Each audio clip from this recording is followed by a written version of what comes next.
আমাদের মাযহাবের ইমাম আবু হানিফা রাহমাতুল্লাহ আলাইহি 99 বার আল্লাহর নবীর সঙ্গে স্বপ্নে কথা বলছে। মালিকি মাযহাবের ইমাম মালিক 80 বছর নবীর ভালোবাসা, মদিনার হাউদের মধ্যে জুতা পরেন নাই, পায়খানা করেন নাই, পেশাব করেন নাই, এমনকি ভৈরববাসী মুখের থুতু পর্যন্ত মদিনার মাটিতে ফেলেন নাই। 80 বছর, একবার জোরে বলা যাবে কি মারহাবা। আমরা মিলাদুন নবীর মাহফিলে জুলুসে গেলে অনেকে দাঁড়ায় দাঁড়ায় হাসে।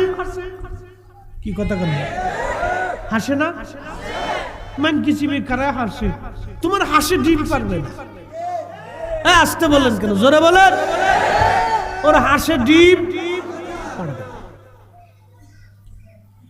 ইমাম মালিক 80 বছর মদিনার মধ্যে জুতা পরেন নাই। জিজ্ঞেস করা হলো, ইমাম মালিক 80 বছর ধরে মদিনার মধ্যে কেন জুতা পরেন না? কোন দলিলে জুতা পরেন নাই? ইমাম মালিক রাহিমাহুল্লাহ একটা দলিল দিতেন, যেই মাটির ভিতরে রাহমাতুল লিল আলামিন ঘুমাই রইছে, আমি ইমাম মালিক ওই মাটির মধ্যে জুতা কেমনে পাই দিব বলো? ওই মাটির মধ্যে থুতু নিক্ষেপ করব কেমনে বলো? ওই মাটির মধ্যে আমি পায়খানা পেশাব করব কেমনে বলো? আল্লাহর নবী খুশি হইয়া ইমাম মালিকের সাথে 100 বার স্বপ্নে কথা বলে গেছে। যেখানে আমাদের জীবনে একবারও নসিব হয় না, সেখানে ইমাম মালিক 100 বার আল্লাহর নবীর সঙ্গে কথা বলে গেলেন। ইমাম আহমদ ইবনে হাম্বল একটা মাসালার জন্য তিনি 3 বছর বেতের আঘাত খেয়েছেন, 4 বছর তিনি জেল খেটেছেন। ইমাম আহমদ ইবনে হাম্বল রাহমাতুল্লাহ আলাইহি হাম্বলি মাযহাবের ইমাম, 6 লক্ষ হাদিস শরীফ যার কণ্ঠস্থ ছিল, 6 লক্ষ হাদিস তার সিনার ভিতরে আল্লাহ জমা করেছিলেন। মাসালা কি? ইমানের মাসালা। তৎকালীন খলিফা বলল, ইমাম আহমদ আপনি বলেন কোরআন সৃষ্টি। ইমাম আহমদ ইবনে হাম্বল বললেন, না, যেটা আল্লাহ বলে নাই, রাসূল বলে নাই, সেই কথা আমি বলতে পারবো না। কোরআন সৃষ্টি হতে পারে না, কোরআন স্রষ্টার কালাম, আল্লাহর কালাম। আল্লাহ স্রষ্টা, তার কালাম সৃষ্টি হতে পারে না। আল্লাহ স্রষ্টা আর কোরআন হলো আল্লাহর কালাম। কালাম কখনো সৃষ্টি হতে পারে না। একবার জোরে বলা যাবে কি মারহাবা। খলিফা তাকে ধরে নিয়ে গেল, 4 বছর পর্যন্ত চাবুক দিয়ে পিটাইল। প্রত্যেক দিন 10টা করে চাবুকের পিটুনি ইমাম আহমদ ইবনে হাম্বলকে দেয়া হতো। ও ভৈরবের মুসলমান, পিঠের চামড়া আর গোশতগুলি পচে গেল, ঘা হয়ে গেল, গন্ধ হয়ে গেল। ওই অবস্থায় ইমাম আহমদ ইবনে হাম্বল তিনি নামাজ আদায় করতেন। 4 বছর পরে জেলার এসে রাত্রিবেলা এশার নামাজের পরে, এশার নামাজের আগে জেলখানার যিনি জেলার থাকে, জেলার এসে বলেন, ইমাম আহমদ ইবনে হাম্বল, যাহা মন চায় রাত্রিবেলা আপনি আদায় করে নেন, সকালবেলা আপনাকে ফাঁসি দেওয়া হবে। সকালবেলা আপনার ফাঁসি হবে, রাত্রিবেলা যাহা মন চায় আপনি আদায় করে নেন। ইমাম আহমদ ইবনে হাম্বল স্থির থাকলেন, তাড়াহুড়া করলেন না। খুব ধীর স্থিরভাবে তিনি এশার নামাজ আদায় করলেন। এশার নামাজ আদায় করার পরে ইমাম আহমদ ইবনে হাম্বল 2 রাকাত তিনি নফল নামাজ আদায় করলেন। 2 রাকাত নফল নামাজ পড়ে রব্বে কারীমের দরবারে হাত বাড়াইছে। একসাথে বলবেন মারহাবা। কোন জায়গায় হাত বাড়াইছে? আল্লাহর দরবারে। কারণ আমরার দেশে একদল আছে মোনাজাতই মানে না। এই কথা কর না, আছে না নি নাই? 6 লক্ষ হাদিসের হাফিজ, সে দুনিয়া বুঝলো না, দিন বুঝলো না। আর আমরা 1.5 ব্যাটারি বুঝে গেছি। ওরে খাটাস কোথাকার, ও আজাজিলের খালাতো ভাই, ওরে দেখলে শয়তানে হাসে আর কয়, দোস্ত তুই যতদিন আসিস আমার আর দুনিয়ার কোনো কাজ নাই।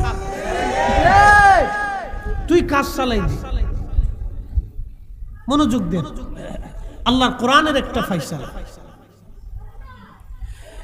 ইয়া আইয়ুহাল্লাযীনা আমানুস্তাঈনু বিস-সাবরি ওয়াস-সালাহ।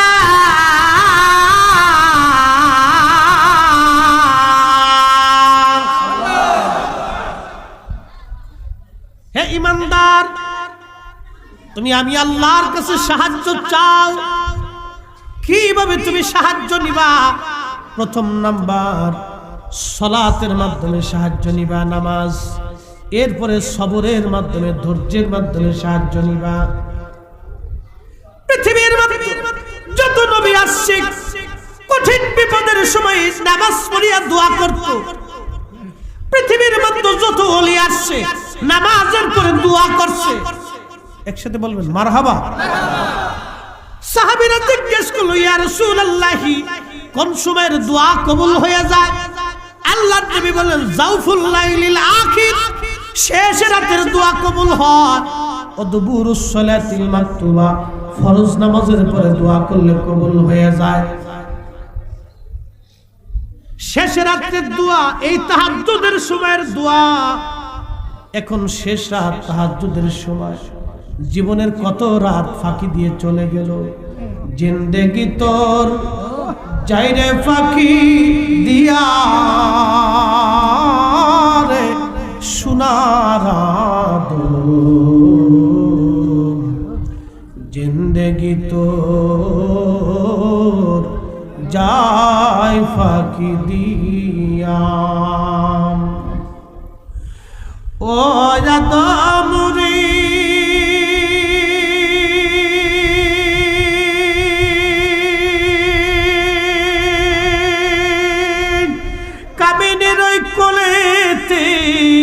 কামিনী মানে রাত্র, কামিনীর ওই কোলেতে কাল ঘুমেতে রইলি তুই। সারা নিশি কাটাইলি তুই ঘুমাইয়া ঘুমাইয়া রে সোনার আদর।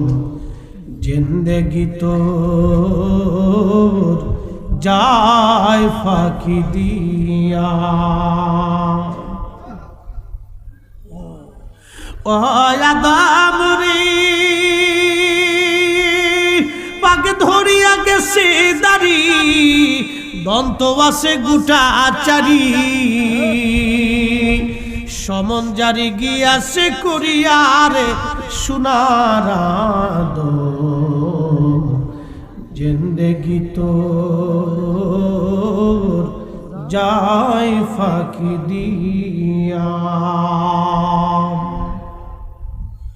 ভৈরববাসী জীবন ফাঁকি দিয়ে চলে যায়। আজকে আমাদের মাঝে হাজী সাহেব উপস্থিত আছেন, সভাপতি সাহেব আছেন, বয়স হয়ে গেছে। ওনার আগে ফাতিহা মাহফিল যারা করত, কত মানুষ আজ কবর দেশে চলে গেছে। আহা, আর কোনদিন তারা এই ফাতিহায় ফিরে আসবে না।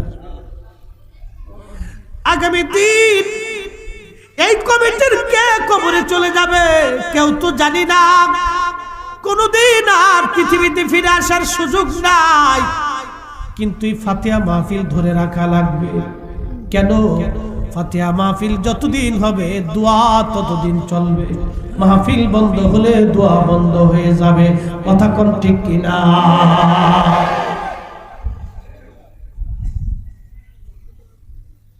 আল্লাহর নবী বললেন, জাওফুল লাইলিল আখির, শেষ রাতের দোয়াগুলো কবুল হয়।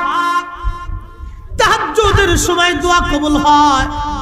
ওদুবুরুস সালাতিল মাকতুবা, ফরজ নামাজের পরে দোয়া করলে কবুল হয়।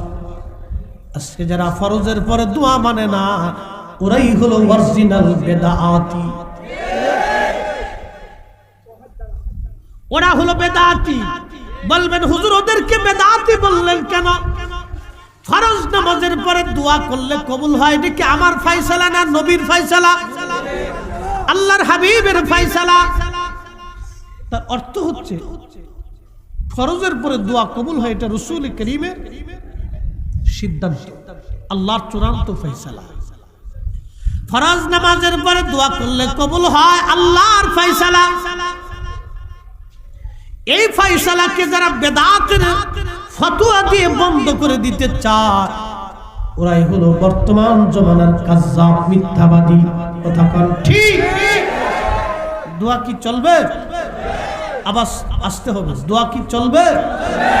হ্যাঁ ঠিক আছে। বলে হুজুর দোয়া না করলে কি ক্ষতি? এবার বুঝাই দিই, দোয়া না করলে কি ক্ষতি হয় এটা বুঝাই। আজাজিলের তো চিনেন, আজাজিলের সাথে দেখা সাক্ষাৎ হয়েছে কি? হয় নাই।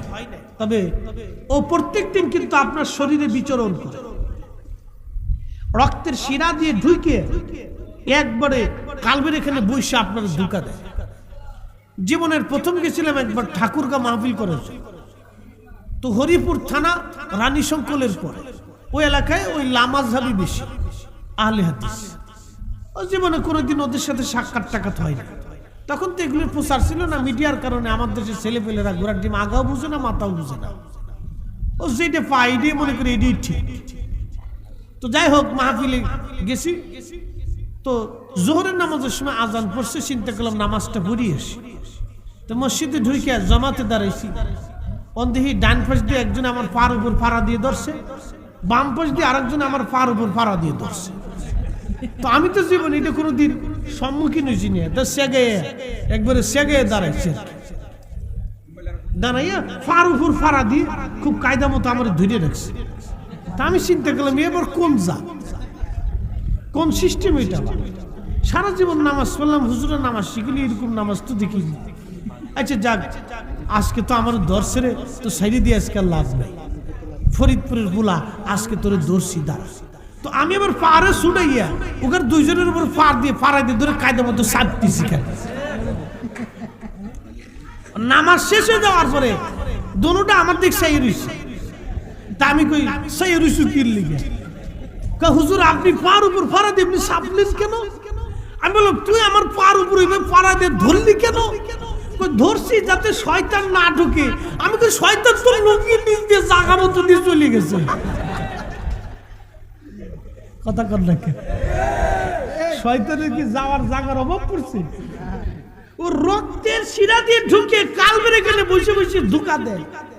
ফাতিহা মাহফিলে যাইস নিয়ে, জুলুসে যাইস নিয়ে, মাহফিলে বসিস নিয়ে, নামাজে যাইস নিয়ে, রোজা করিস নিয়ে, হালাল খাইস নিয়ে, ও খালি ধোঁকা দিতে থাকে। কি কথা কর ঠিক কিনা?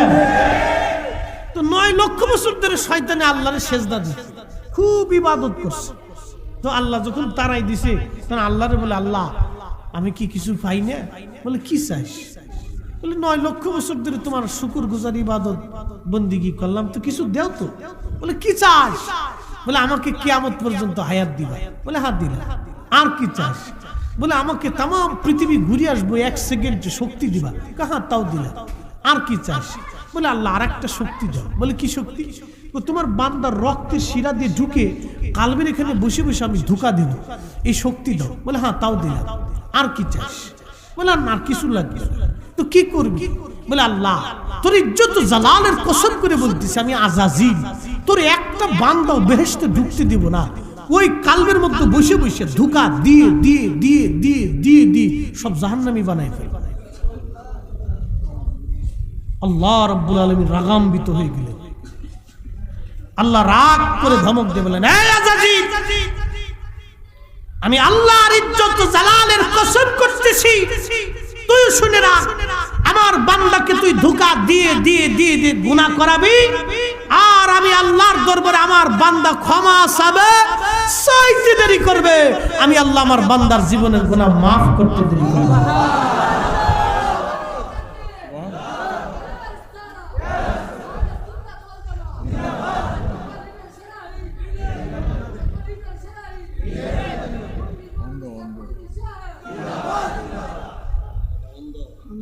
অন্ধ না, আহা ইশক। ওর ইশকটা কেন আসলো জানেন? আল্লাহর একটা ফয়সালার কারণে। ওর হৃদয় উৎফুল্ল হয়েছে। অন্ধ, চোখ অন্ধ কিন্তু দিল অন্ধ না। ওর চোখ অন্ধ কিন্তু দিল অন্ধ না, ঠিক কিনা? আল্লাহর একটা ফয়সালার কারণে হৃদয় উৎফুল্ল হয়েছে যে আমি অপরাধ করেছি, রব্বে কারীম আযাজিলের সাথে আল্লাহর চ্যালেঞ্জ, এই আযাজিল তুই আমার বান্দাকে গুনাহ করাবি আর আমার বান্দা আমার কাছে ক্ষমা চাবে, চাইতে দেরি হবে, চাইতে দেরি হবে, চাইতে দেরি হবে, আমি আল্লাহ আমার বান্দার জীবনের গুনাহ maaf করতে দেরি করব। দোয়া বন্ধ করতে চায় কারা? ওরা হলো আযাজিলের ভাই। কার ভাই? আযাজিলের ভাই। ওরা জানে দোয়া বন্ধ করে দিলে শয়তানের চিন্তা যে দোয়া বন্ধ যদি একবার হয়ে যায় তো আর আল্লাহর কাছে মাফ সব যাবে না। আচ্ছা কোন তো মনে মনে কলা খেলি কলা খাওয়া হয়? হ্যাঁ হবে?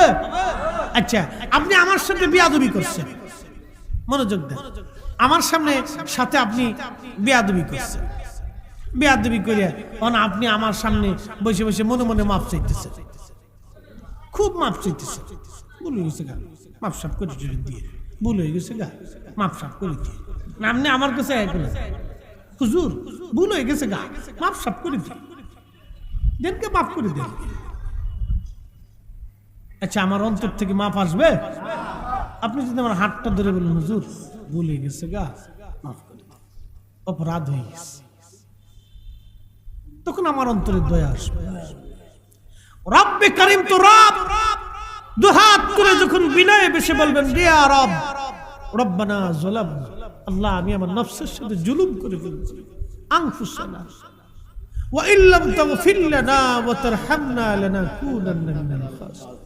আল্লাহ ভুল হয়ে গেছে, আপনি আমার মাফ করে দেন, আল্লাহ গুনাহ করে ফেলছি মাফ করে দেন, আল্লাহ অন্যায় করে ফেলছি মাফ করে দেন।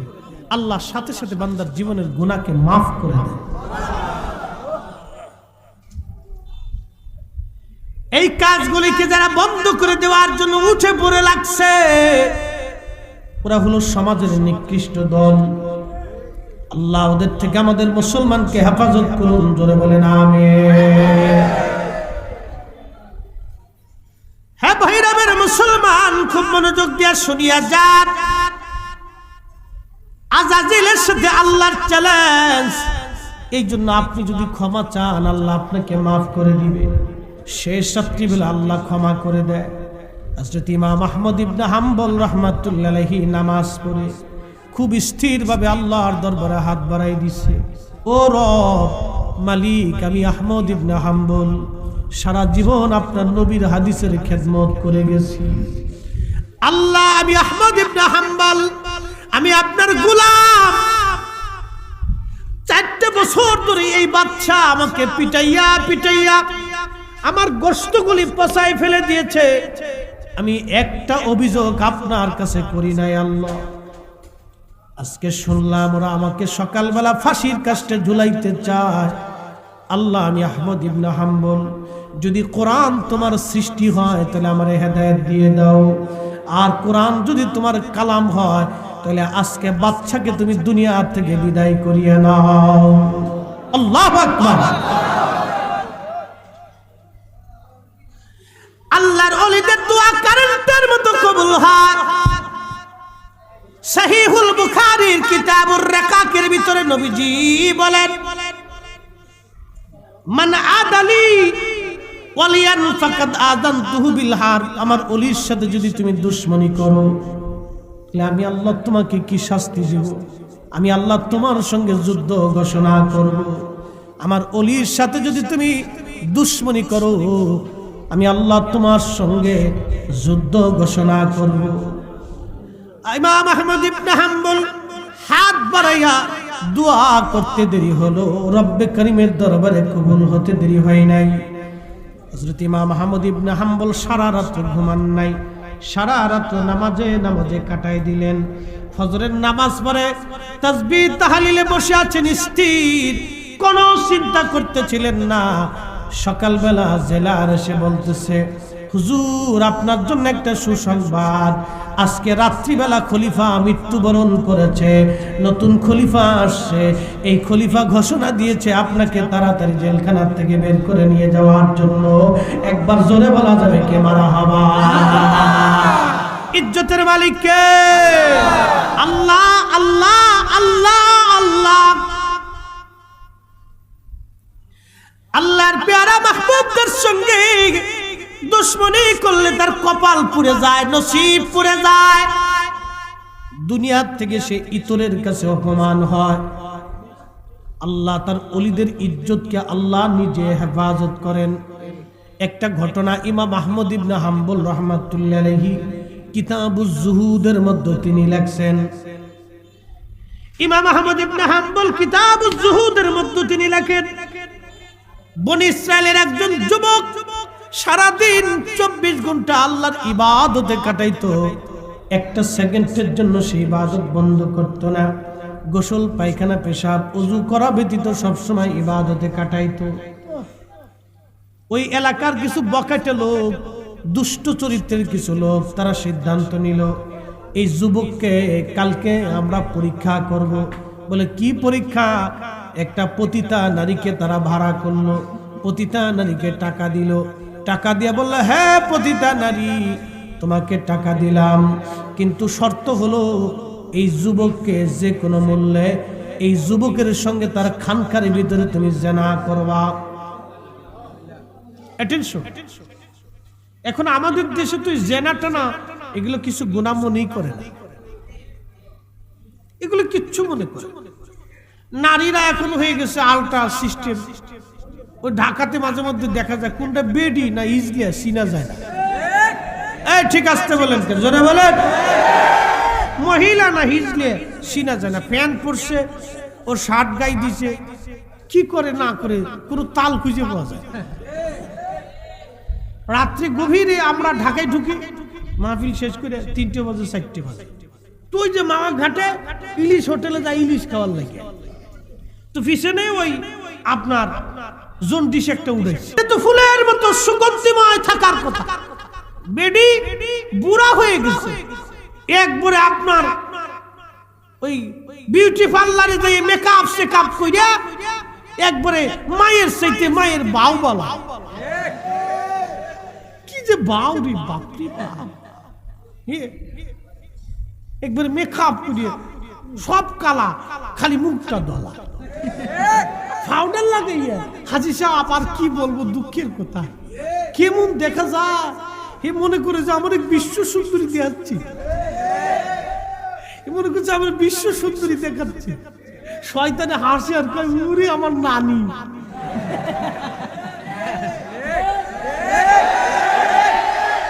এটা শয়তানের নানি, ও সমাজ নষ্ট করে দিচ্ছে। আমার দেশের ছেলে পেলে চোখ নষ্ট করে ফেলছে। কথা খারাপ কইছি রে, খালি পোলাপানের দোষ। আমি তো দেখি পোলাপানের কোনো দোষ নেই। হ্যাঁ ওরা ভালো তো, পোলাপানের কোনো দোষ নেই। কলা যদি চুলা থাকে তো মাসি তো বনবন করবো। ফুলাপানের দোষ নেই, কে একটা মাসালা দিয়ে যায়, আজকে এর পক্ষে দলিল দিয়ে যায়, দেব দেব বিরাট দলিল। আম্মা জান হাওয়া আলাইহিস সালাম রে আল্লাহ তখন বানাইছে না, আমরা আব্বা জান রে আল্লাহ বানাইছে। দেখেন আব্বা জান রে বানাইছে, বানাইয়া বেহেশতের ভিতরে রাখছে, সারা জান্নাত পুরে ঘুরে, কিন্তু আব্বার ভালো লাগে না। এই জন্য ফুলাপানের বিয়ের বয়স হইলে মুরব্বীদের কাজ হলো ওরা আগে বিয়ে দেওয়া। দেখছেন মিছিল মেরে দিচ্ছে একবারে, ঠিক ঠিক ঠিক, মানে এত খুশি, বিয়ে দিলে খুশি। আরে কারের উপর ভূত একটা আইলে যে কি জ্বালার জ্বালা।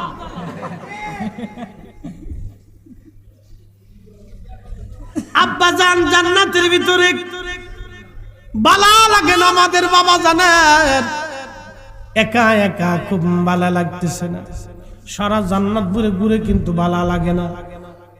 আল্লাহ রাব্বুল আলামিন তো সব জানে। আদম সফিউল্লাহ ঘুমাইছে, বাম পাজরের একটা কিঞ্চিত বাঁকা হাড়, এই জন্য নারীরা একটু না কোয়া যাবে না, কইলে ভোট দিব না, আমার বিপদ আছে। নারীরা কিঞ্চিত, হ্যাঁ কোয়া যাবে না, কইলে বিপদ, বললে বিপদ। আঙ্গুল দিয়ে দেখতেছে নাকি? ওইটা এইটা মাইডে ফেলেছে রে। এই কিঞ্চিত বাঁকা হাত দিয়ে আল্লাহ আম্মা জান রে বানাইছে। একবার জোরে হবে কি মারহাবা। এই জন্য আল্লাহ রাসূল বলছে আমার উম্মত বউয়ের সাথে ঝগড়া করবে না, বিবির সাথে ঝগড়া করবে না, মারামারি ঘুষাঘুষি করবে না। কি করবা? তার কিঞ্চিত বাঁকা হাত দিয়ে আল্লাহ বানাইছে। এর বাঁকা হাত দিয়ে যেহেতু বানানো হয়েছে, তাহলে আস্তে আস্তে তেল মালিশ করবা। তেল মালিশ বুঝছেন না? আর দুনিয়া তো আসাদ মিনাল ফাম, একটু ফামে ফামে রাখতে হবে। জরিনার মা ও এই মন খারাপ করো না, তোমার সারা কে আর বাঁচতে আর একদম খুশি। আবার যদি ভৈরবের বাজার থেকে মাছ কিনেন 2500 টাকা দিয়া, যায় কেমন জরিনার মা 1500 টাকা দিয়ে আনছি। জরিনার মা খুশি, গো বেডা আমার বেডা সেই বেডার বেডা। কি কথা কর দেখেন, কাপড় কিনবেন 3000 টাকা দিয়ে, কিন্তু কবেন 6000 টাকা, কিন্তু ধরা খাওয়া যাবে না। ধরা খাইলে কিন্তু বিপদ। আর দুনিয়া তো আসাদ মিনাল ফাম। আল্লাহ রাসূল বলছেন বিবি গারে খুশি করার লিগে এই মিছে কথা কোয়া যায়। মারহামা কইলেন না? না আরো জোরে। জীবন বাঁচানোর জন্য, ভেজাল মীমাংসা করার জন্য, বিবিরে খুশি করার জন্য মিথ্যা কথা বলা যায় আছে। একসাথে জোরে বলেন না মারহাবা। যদ্দুর পারেন বাজ্যে ফাম মারি, ধরা খেন না, কিন্তু ধরা খেলে বিপদ। আর যদি খালি দুর্নাম করছেন জরিনার মারে, এই তোমার রান্না বেশি সুবিধার না, ওই আব্দুল করিমের মারটা খাইছিলাম এটাই বালা। তাহলে একবারে কিয়ামত পর্যন্ত যদি হায়াত থাকে, তাহলে কিয়ামত পর্যন্ত খোটা দেবো করিমের মারটা খাওয়াতে যাও। হ্যাঁ, আমি একদিন খালি বলছিলাম কি ঘোড়ার ডিম রান্না বান্না করো মাহফিলে, তো এটাই বালা খাওয়ায়। আজও পর্যন্ত খালি যদি কইছি আজকে একটু লবণ কমেছে, মাহফিলে যা খাও। এই বেডিরা ভালো করে তোমার লেগে রান্ধে হেতে যা খাও, আমারটা তো ভালো লাগবেই না। আমি কি না না মন খারাপ টারাপ করি, কারণ ওই ফার্ম তো দিয়ে আসা লাগবে। আমি তাই দেশে দেশে এটা ফার্মে না রাখলে তো বিপদ। এই নারী জাতির আল্লাহ এইভাবে রাখতে হয়। এই ঘুষাঘুষি করা যাবে না, মারামারি করা যাবে না। মারহাবা বলবেন আরো জোরে। এবার কি করতে হবে বুঝাইতেছি।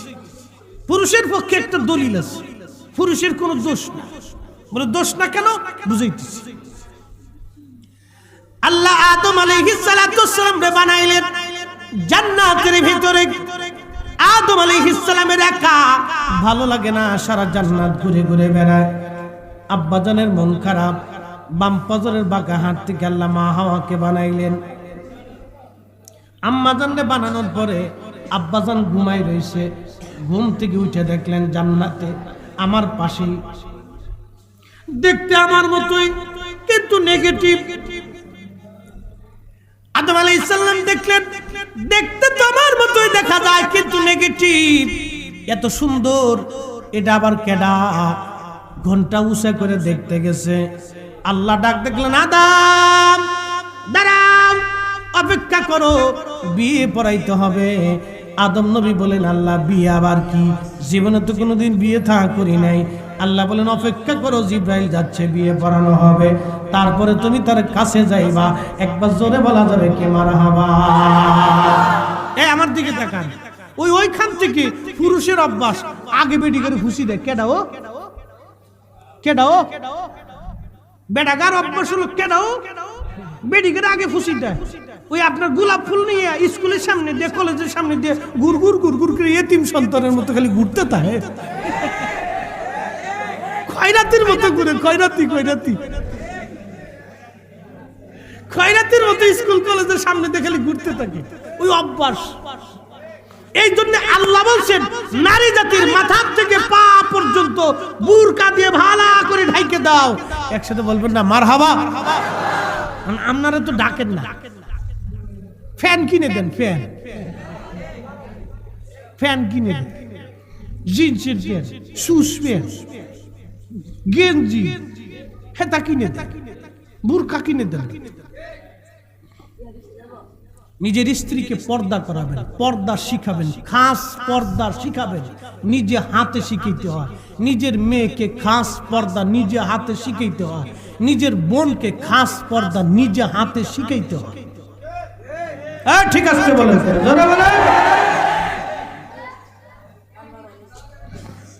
এদেশে মসজিদে জুতার নিরাপত্তা আছে?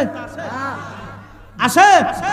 যদি থাকতো তাহলে এত বড় বড় বাক্সকে যেখানে সেজদা দিব জুতা সামনে রেখে সেজদা দিতে হয়, ওখানে সামনে তুইয়ে সেজদা দে, নালে জুতার চিন্তায় নামাজ হইব না। খারাই গেছে আলহামদুলিল্লাহি রাব্বিল আলামিন আর রহমানির রহিম। ইমাম সাহেব তো কেরাত পড়তেছে, মুসল্লির জুতা হলো নিচতলায়, মুসল্লি আছে তিনতলায়। হেতে সিদ্ধে করে আমার জুতা কি আছে না শুরু হয়ে গেল। কি কথা কর না কেন? এ নামাজ জুতার ভিতরে করবো, তাই হ্যাঁ জুতার চিন্তা। এই জন্য মসজিদ কমিটি সিদ্ধান্ত দিয়েছেন, আরে বাপ তোর নামাজ ঠিকঠাক, তোর জুতা তুই সামনে তুই সিজদা দে। এই জন্য বাক্স তৈরি করে দিচ্ছে। সারা পৃথিবীতে কোন মসজিদে এরকম সিস্টেম আছে আমার জানা নাই।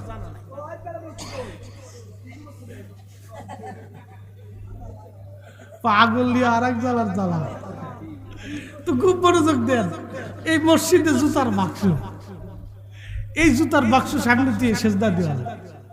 তার অর্থ হচ্ছে এখনো যেই দেশে মসজিদে জুতা চুরি হয়, সেই দেশে আপনার মেয়ে, আপনার বোন, আপনার ভাতিজি, আপনার ভাগ্নি, আপনার স্ত্রী, আপনার কন্যা, আপনার আত্মীয়, আপনার স্বজন বেপর্দা করে রাস্তায় ছেড়ে দিয়ে নিরাপত্তা চান কিভাবে? ও মাথার থেকে পা পর্যন্ত বুরকাদের ঢেকে খাস পর্দা শিখাইতে হবে। কথা বলেন ঠিক কিনা?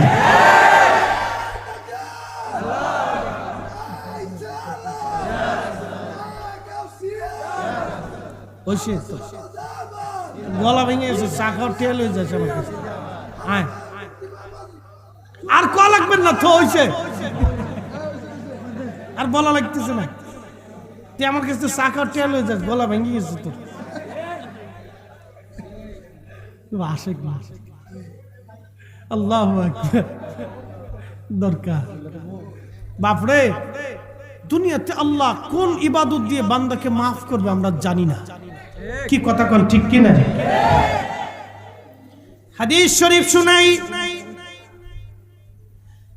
আল্লাহর নবী সহিহ বুখারীর মধ্যে বর্ণনা করেন, প্রতিটা নারী কাস্টমারের জন্য দরজার সামনে দাঁড়ানো। পৃথিবীর মধ্যে সবচেয়ে নিকৃষ্ট নারী সেই নারী যে টাকা দিয়ে অন্যের কাছে তার দেহ বিক্রি করে দেয়। এটার মতো নিকৃষ্ট নারী পৃথিবীতে আর কেউ হতে পারে না।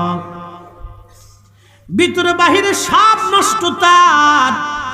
এই প্রতিটা নারী পৃথিবীর মধ্যে ওই পুরুষটা নিকৃষ্ট, যে পুরুষ টাকা দিয়ে অন্য নারীর দেহ ভক্ষণ করে, অন্য নারীর দেহ স্বাদ আস্বাদন নেয়, টাকা দিয়ে জেনা করে। ভাইরাবের মুসলমান, একটা মাসালা সারা জীবন মনে রাখবেন, যেই পুরুষ টাকা দিয়ে নারীর দেহর স্বাদ আস্বাদন করে, জেনা করে, ওই পুরুষের রুজি দিয়া কোনোদিন সংসারে তার শান্তি হবে না। ওই পুরুষের রুজির ভিতরে বরকত হবে না, তার রুজিতে বরকত হবে না, তার জীবনে বরকত হবে না। তওবা না করা পর্যন্ত তার রুজিতে বরকত হবে না, জীবনে বরকত হবে না, সংসারে বরকত হবে না, খাবারে বরকত হবে না, স্বাস্থ্যে বরকত হবে না, জীবনে বরকত হবে না। অতএব আপনাদেরকে বলে দিয়ে যায়, টাকা দিয়ে কোনোদিন জেনা করতে যাবেন না, জীবন আপনার বরবাদ হয়ে যাবে। টাকা দিয়ে যে পুরুষ জেনা করে ওর রুজিতে কখনোই বরকত হবে না। কোটি কোটি হাজারো কোটি টাকার মালিক হবে, আল্লাহি বিল্লাহি তাল্লাহি আসমান ও জমিন ওয়ালার কসম করি, ওর জীবনে কখনো বরকত হবে না। ও ছেলের হাতে মার খাবে, মেয়ের হাতের জুতা পিটা খাবে, স্ত্রীর হাতের জুতা পিটা খাবে। সুখ নাহি রে সুখ পরাণের পাখি, 36টা বিয়া কইরা বৈরবেতে থাকি, আমার সুখ নাই রে। সুখ পাইছো না? সুখ এক জায়গা, সেটা আল্লাহর নবীর তরিকার ভিতরে সুখ। নবীর তরিকা ছাড়া আর কোনো সুখ নাই। শান্তি যদি পেতে হয় আল্লাহর নবীর তরিকার ভিতরে আসা লাগবে, নবীর সুন্নাহের মধ্যে আসা লাগবে, নবীর গোলামীর মধ্যে আসতে হবে। প্রতিটা নারী টাকার জন্য দাঁড়িয়ে আছেন, কাস্টমারের জন্য। এমন সময় দেখে রে একটা কুকুর হাঁপায়া হাঁপায়া জিহ্বা বের করে আসতেছে।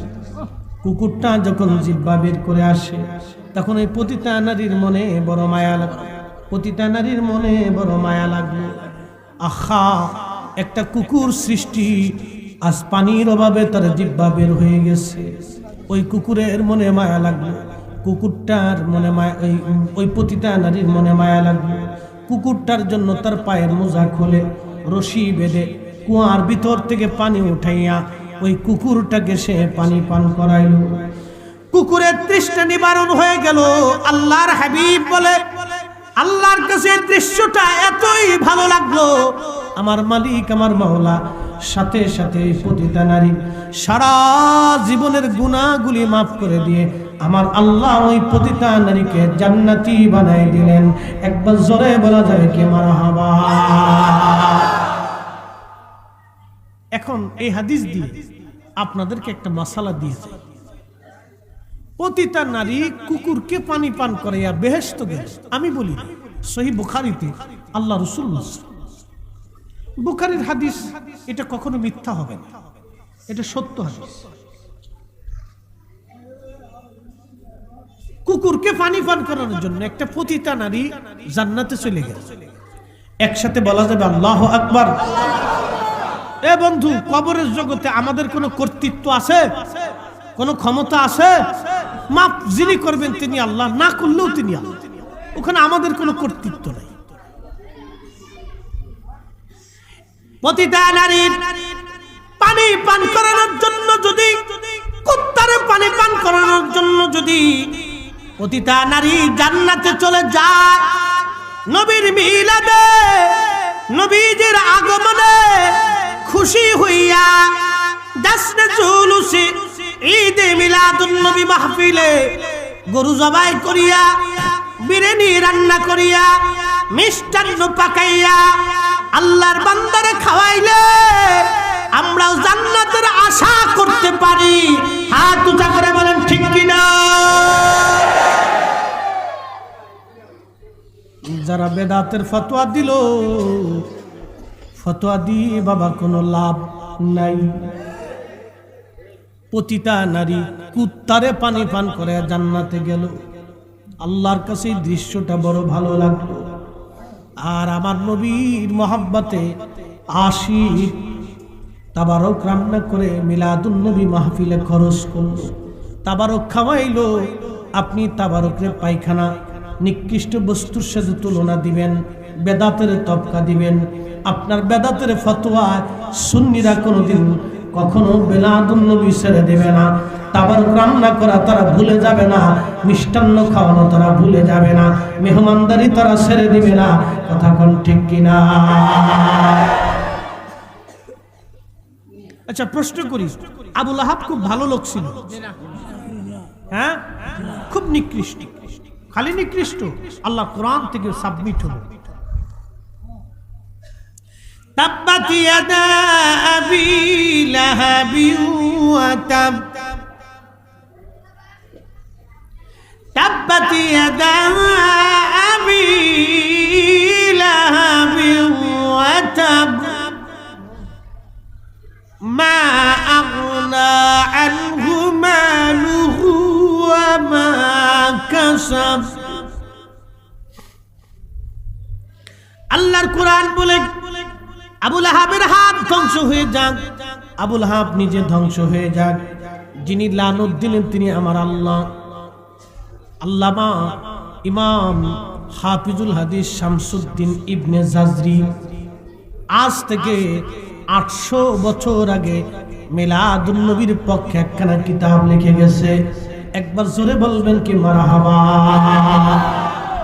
কত বছর? আমার দিকে তাকান। আল্লামা ইমাম শামসুদ্দিন ইবনে জাজরি 800 বছর আগে 650 হিজরিতে তিনি ইন্তেকাল করেছেন, আর 1450, তাহলে কত হলো? 800 বছর না, 650 বছর হিজরিতে ইন্তেকাল করছে, আজকে 1450 বছর চলে। তাহলে আজ থেকে 800 বছর আগে পবিত্র মিলাদুন নবীর উপরে একটা কিতাব লিখছেন। কিতাবের নাম ফি কিতাবিহিল মুসাম্মা আরফুত তারিফি বি মাউলিদিশ শরীফ। তার কিতাবের নাম ছিল আরফুত তারিফি বি মাউলিদিশ শরীফ।